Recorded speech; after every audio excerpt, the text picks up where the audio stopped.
नमस्कार, मैं हूं आपके साथ शिखा ठाकुर। हमारे खास प्रोग्राम क्या कहते हैं नरेंद्र मोदी में आज आपको सुनवाएंगे पीएम मोदी का वो ऐतिहासिक भाषण जो उन्होंने 23 सितंबर 2011 को अहमदाबाद में दिया।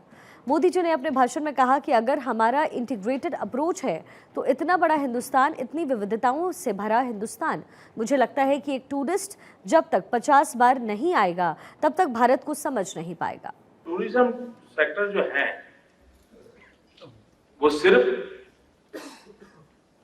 टूरिस्टों की आवाभगत करता है उतना नहीं है। आप लोगों के माध्यम से दुनिया के सामने हिंदुस्तान को शोकेस करने का उत्तम अवसर पैदा होता है। आप भारत को शोकेस कर रहे हैं और जो अन्य अनेक तरीके हैं उसमें सबसे ताकतवर तरीका ये है, डिप्लोमेटिक चैनल से भी ज्यादा ताकतवर तरीका ये चैनल है टूरिस्ट वाला। लेकिन हुआ क्या है कि हम टूरिस्ट को एक क्लाइंट या कस्टमर के रूप में देखते हैं, उसको हमारी दो चार चीजें दिखाना, फिर उसको आनंद और संतोष से विदाई करना, ये यहां तक सीमित नहीं है।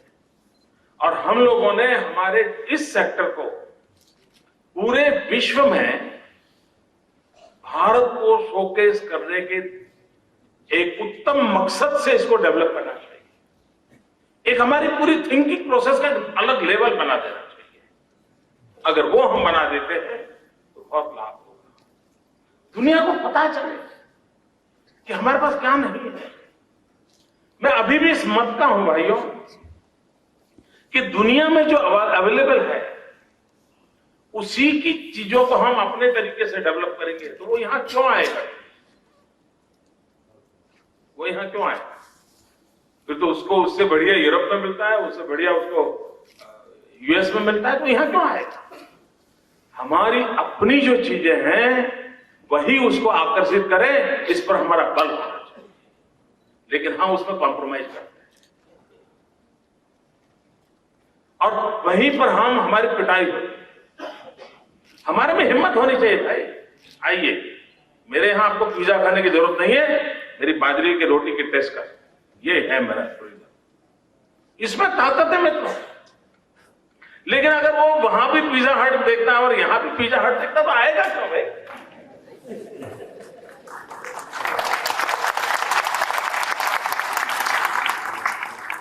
ये मूलभूत हमारे चिंतन में बदलाव लाने की आवश्यकता मैं देख रहा हूं।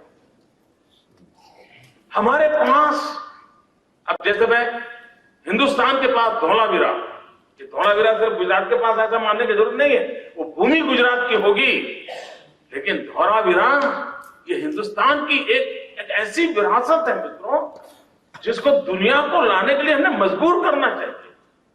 लेट द पीपल सी कि 5000 साल पहले हमारे पूर्वजों ने कितना जीवन को विकसित किया है। आज दुनिया में अच्छे स्टेडियम की चर्चा होती है। अगर आप में से धौलावीरा गए होंगे, 5000 साल पहले उस नगर के अंदर खेलकूद का बहुत बड़ा स्टेडियम था, आज भी मौजूद है। दुनिया को आश्चर्य होगा, ये इनके पूर्वज ऐसे थे। अकेली एक चीज में टूरिस्टों को लाने की कितनी बड़ी ताकत पड़ी है। आज हमारे यहां साइनेजेस की चर्चा हो रही है, रास्तों पर बड़े बड़े शहरों में साइनेजेस होते हैं, इधर जाओ उधर जाओ। मित्रों 5000 साल पहले धौलावीरा में साइनेजेस थे। ये साइनेजेस क्यों हो गए? उस धौलावीरा वालों को थोड़ी जरूरत थी कि बाईं ओर एक रास्ता यहां जाता होता नहीं। इसका मतलब ये हुआ उस समय विश्व भर के लोग वहां आते होंगे, तभी तो साइनेजेस होंगे। यानी हम 5000 साल पहले कहां थे? यहीं से 45 किलोमीटर दूर लोथल देखिए।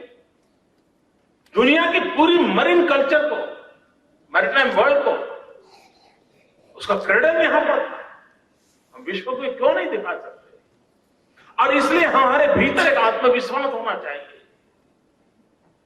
कि हम अपनी विरासत को भी पूरे विश्व को चकाचौंध कर करके हिंदुस्तान की धरती पर लाने के लिए मजबूर कर सकते हैं। और इसलिए हमारे अंदर एक कॉन्फिडेंस लेवल चाहिए। अब आपको मालूम होगा हिंदुस्तान में जितना हेरिटेज प्रॉपर्टी है, पर स्क्वायर किलोमीटर अगर मैक्सिमम हेरिटेज प्रॉपर्टी कहीं पर है तो गुजरात की धरती पर है। अब ये टूरिस्टों के लिए ये बहुत बढ़िया बात है। आपको कभी मौका मिले तो मोरबी के अंदर एक मणि मंदिर करके जगह है। मित्रों, आप हैरान हो जाओगे कि पत्थरों की क्या नक्काशी है, क्या कुछ नहीं है। इन दिनों हमारा कच्छ के व्हाइट रण 1 महीना लॉन्ग हमारा फेस्टिवल चलता है। हम चांदनी रात में ताजमहल देखो, इसका तो एडवर्टाइजिंग करते हैं। दुनिया को ताजमहल के माध्यम से चांदनी रात को ले जा भी सकते हैं, अच्छी चीज है। लेकिन दोस्तों, मैं कहना चाहता हूं, जीवन में कभी मौका मिले, कभी इस व्हाइट रण में चांदनी रात आके गुजारिए, आपने शायद स्वर्ग को देख भूल जाएंगे, ऐसा नजारा।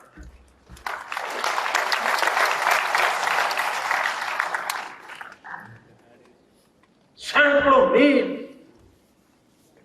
जैसे बर्फ की तरह व्हाइट चद्दर बिछाई हुई, और चांदनी रात को देखिए, रेगिस्तान की सूखी हवा को देखिए। ये हमारी जो विरासतें हैं, ये हम दुनिया के सामने ले जा सकते हैं। और हम इन्हीं चीजों को लेकर के हमारे टूरिज्म सेक्टर को प्रमोट करना चाहते हैं। अब गुजरात का मैं जो मार्केटिंग करना है, तो आप देखिए, हम चाहते हैं कि हमारा क्रूज टूरिज्म क्यों ना बढ़े। आज विश्व के जितने क्रूज सिस्टम हैं, वो जो फैसिलिटी प्रोवाइड करते हैं, अगर आप गुजरात की ओर नजर करें, आपको कुछ नई चीज दुनिया को आप दे सकते हैं। हम चाहते हैं क्रूज शुरू हो हमारे यहाँ, उसके ऑपरेटर्स आए, हम इंफ्रास्ट्रक्चर फैसिलिटी डेवलप करने के लिए तैयार हैं। अगर आप मुंबई से मांडवी का क्रूज चालू करते हैं, आपको 2 यूरोपियन लुक सिटी मिलेंगे, दीव एंड दमन। आपको 2 रिलीजियस डेस्टिनेशन मिलेंगे, द्वारका एंड सोमनाथ। आपको 2 वर्ल्ड हेरिटेज मिलेंगे, महात्मा गांधी पोरबंदर एंड हीर के लायन। आपको कच्छ का रण मिलेगा, आपको हैंडीक्राफ्ट मिलेगा। यानी एक 7 डेज का क्रूज पैकेज हो, रात को समुद्र में जाके अपने जहाज पर रहे, दिन में किनारे पर आए। आप कल्पना कर सकते हैं, विश्व में आप सबने क्रूज में टूर किया होगा, इस प्रकार का डेस्टिनेशन अवेलेबल होता है। आप नीचे उतरो, बड़ा मॉल होगा, थोड़ा शॉपिंग करो, पार्लर होगा, थोड़ा विजिट करो,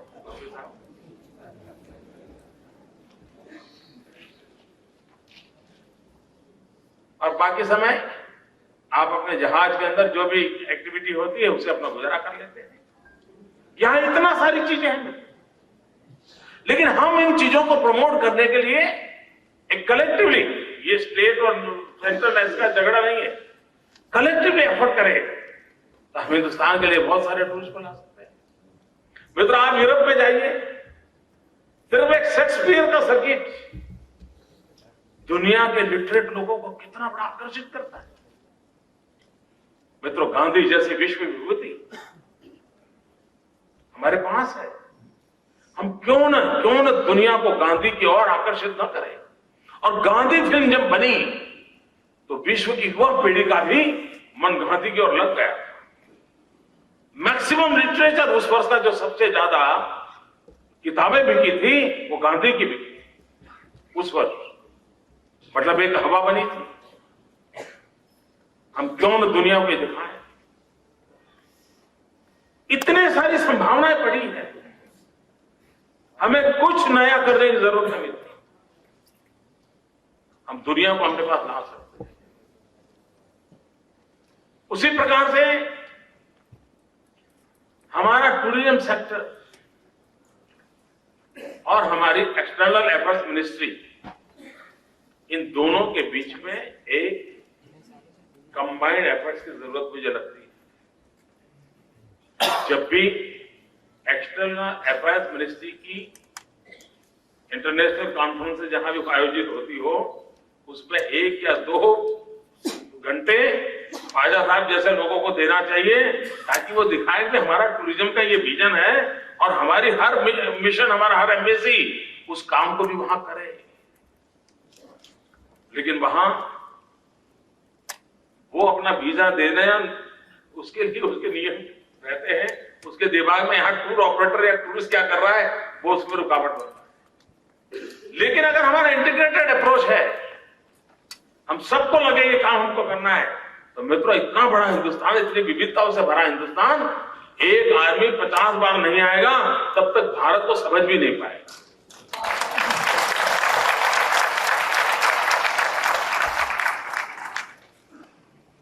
अगर केरल जाएगा तो उसको विश्वास ही नहीं होगा कि हिंदुस्तान में कोई सूट बूट भी पहनते हैं लोग। वो एक ही चीज के चला जाएगा।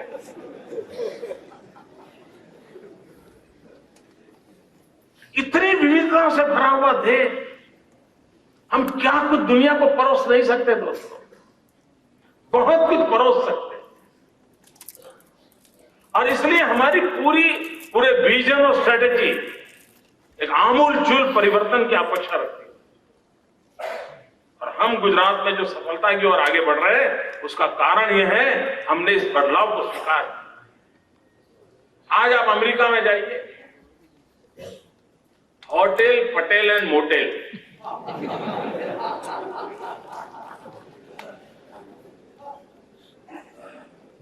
पूरा ये उद्योग उनके हाथ में है।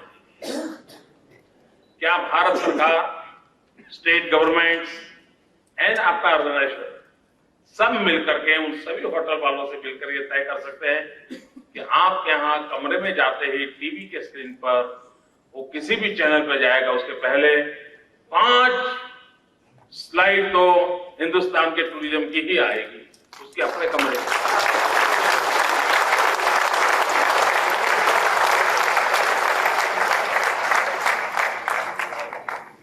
मैं कोई कंसल्टेंसी का चार्ज नहीं लूंगा।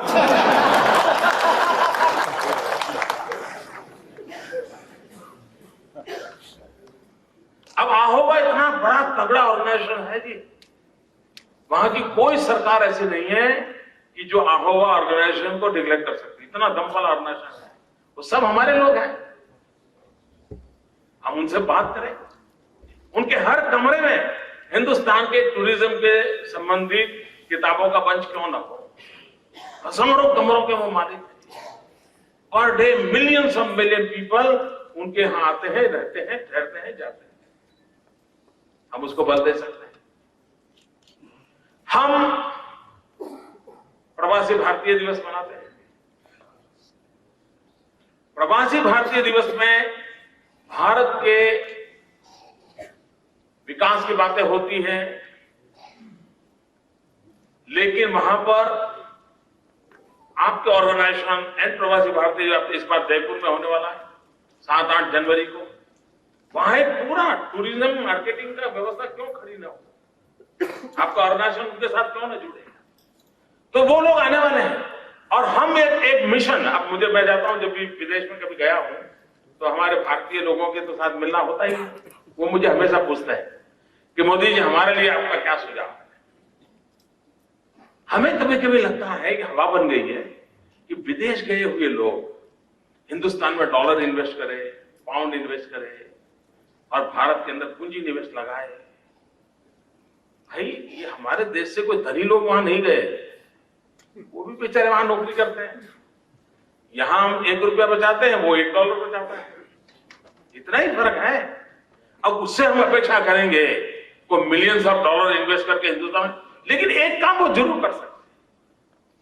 हम अगर हिंदुस्तान के बाहर रहने वाले हमारे हिंदुस्तान के भाइयों बहनों को ये अपील करें कि भाई तुम अपने जीवन काल में कम से कम 15 नॉन इंडियन फैमिलीज को हिंदुस्तान देखने के लिए तुम प्रेरित करो।